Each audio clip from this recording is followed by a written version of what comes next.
introduced AI technology to be the primary source of everything we do in Konza. And I will tell you, in 2020, the AI and fintech had contributed to around $1.5 trillion in the quickly growing sources of revenue in the world.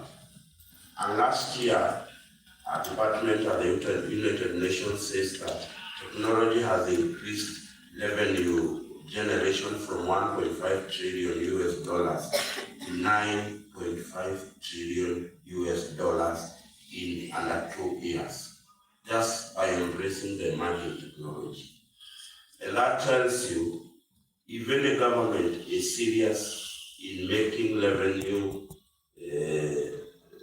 tailors.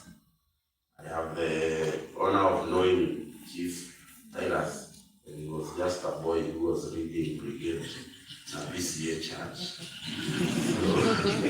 I know him for a long time.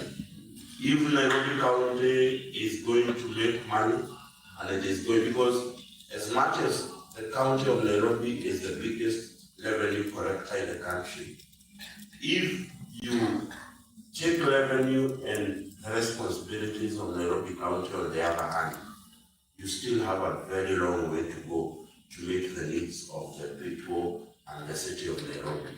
And therefore, you need to invest in the emerging tech and this young man and young people you see. I have done a recommendation to,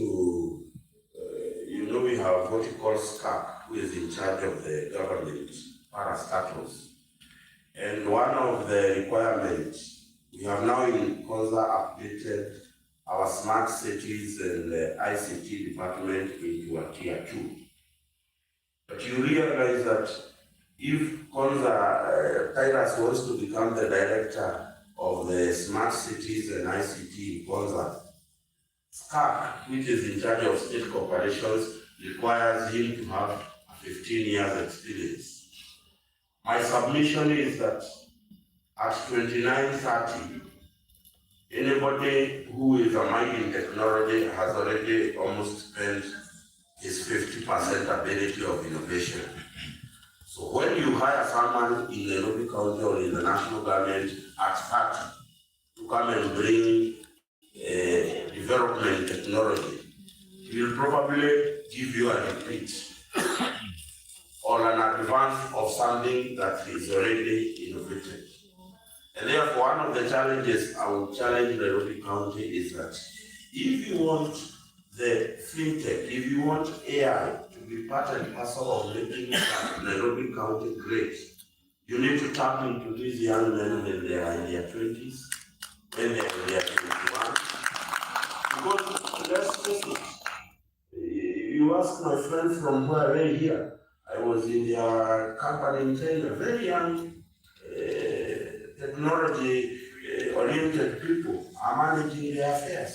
And therefore, because I am not a command in the ICT and that sector, but I chair a board committee that drives that agenda in Konza. I will challenge Nairobi County.